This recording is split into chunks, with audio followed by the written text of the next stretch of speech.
Bonjour à tous et bienvenue au tutoriel du livre à colorier Ma Gamme. Nous allons explorer les différentes techniques de coloriage que vous pouvez utiliser pour faire passer votre compétence en matériel de crayon à colorier au niveau supérieur. Vous allez avoir besoin d'un set de crayons à colorier. Je suggère un set de 24 ou plus afin de vous donner la meilleure variété de couleurs et bien sûr un aiguisoir bien pratique pour garder les crayons bien taillés. Dans la vidéo aujourd'hui, nous allons travailler sur la page à colorier DS. C'est une page très spéciale pour moi, car c'est la première page que j'ai créée pour ce livre. Et j'adore dessiner les femmes avec des cornes et des tatouages. Avant de commencer à colorier, il faut choisir nos couleurs. Pour le fond, je vais utiliser 3 nuances de bleu, un ton clair, un ton moyen et un ton foncé. Je vais aussi avoir 2 tons violets, un clair, un foncé, et 3 tons jaunes, un clair, un foncé et un moyen. Ensuite, pour la déesse elle-même, je vais utiliser seulement dans ses cheveux la crème, un bleu, du rose, du vert, du violet, seulement pour ses cheveux. Je vais également avoir besoin de 2 tons de beige pour sa peau, un ton clair et un ton moyen. 2 tons de brun pour les cornes et 2 tons turquoise pour sa robe, un ton léger et un ton moyen. Comme d'habitude, j'aurai besoin de mon blanc et mon sépia pour porter mes ombres et mes lumières. Maintenant que nous avons nos couleurs, commençons. Comme je le fais pour tous mes dessins, je vais d'abord recouvrir le dessin par un coloriage léger pour m'assurer que toutes les couleurs sont à la bon endroit. La couche de base se sert à planifier et obtenir le ton le plus clair du dessin. Nous construisons toujours de la couleur du plus pâle au plus foncé et nous renfoncer à fur et à mesure. Il est donc logique de commencer avec la coloration la plus claire. Dans les cheveux, je alterne entre toutes les couleurs de cheveux, m'assurer que j'ai un bon effet de arc-en-ciel. En toute honnêteté, les cheveux vont pas être plus foncés que ceci. Ma déesse, elle, sera l'aspect le plus clair et l'arrière-plan sera l'aspect le plus sombre. Avec les couleurs de base remplies, passons à l'arrière-plan. Je veux qu'elle ait une brillance. Alors, je vais donc commencer avec mon ton le plus clair contre la déesse pour créer un effet de luminosité. J'ai créé une circonférence de lumière pour me guider à l'extérieur de la déesse. À l'extérieur de cet objet-là, je vais aussi colorier légèrement pour que quand le bleu plus foncé et le bleu clair se rejoignent, c'est plus facile à les mélanger. Une fois que mon ton clair est placé, j'utilise mon bleu moyen et je commence à remplir le reste de l'image, en commençant à l'aspect le plus éloigné de la déesse, en allant vers le ton le plus clair pour mélanger les 2 couleurs. Une fois que mon ton moyen est en place, je retourne avec mon bleu foncé et je commence à renfoncer la couleur de bleu en allant vers la déesse, mais jamais toucher la déesse. Je ne veux pas trop l'assombrir car je veux quand même que la richesse reste dans le bleu. Une fois que le bleu est terminé, je passe aux détails à l'arrière-plan. Je vais les colorer jaune.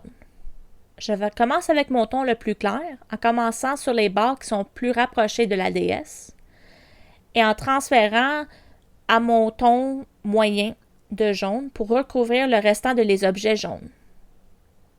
Une fois couvert, je retourne avec mon jaune le plus foncé pour assombrir les extérieurs des objets pour faire un aspect de courbe. Je continue le jaune jusqu'à ce que je rencontre la portion de la demi-lune en bas. Et après ça, je vais changer à mes couleurs de violet.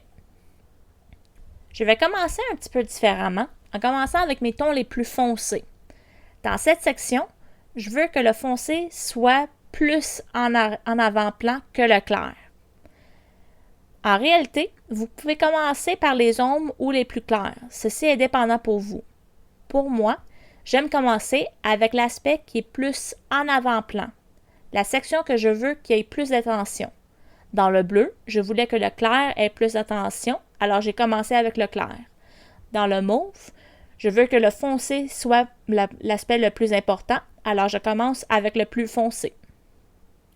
Je remplis la section en utilisant mon foncé sur le bord le plus éloigné de la déesse et mon plus pâle à la portion la plus proche de la déesse. Et je renfonce le mauve tranquillement pas vite. Lorsque la base est complètement faite, je retourne au jaune et je finis les détails en utilisant les 3 tons de jaune. Une fois que je suis satisfaite avec le jaune, il est temps de passer à la déesse. En commençant par sa peau, je prends mon beige le plus foncé et je commence à définir mes ombres en prenant en considération la lumière de les bougies et l'aspect que les cheveux, les vêtements vont créer des ombres sur sa peau. Je place une légère couche de beige foncé. Je passe également par-dessus les petites taches sur sa peau avec le foncé, car ils vont être recouverts avec du brun qui peut recouvrir le beige très facilement. J'assombris mes zones très légèrement, car je veux que ma déesse reste très pâle. Je mélange la peau en entier avec mon ton de beige le plus léger et je passe le dessin, la peau au complet avec ce beige-là, en recouvrant le ton foncé et aussi les éclaircissements que j'ai ajoutés avec ma crème ou mon blanc. Par la suite, je retourne dans la peau avec mon blanc juste pour ressortir les tons les plus clairs.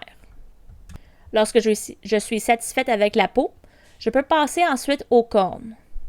Je couvre l'ensemble de les cornes avec un brun clair afin de pouvoir assombrir l'entrement. Je veux que les reflets soient le centre de les effets, donc je commence avec ma couleur plus claire. Puis, à l'aide de mon brun foncé, je commence à assombrir les parties à l'intérieur de la corne et où il y a des détails les plus éloignés de la lumière.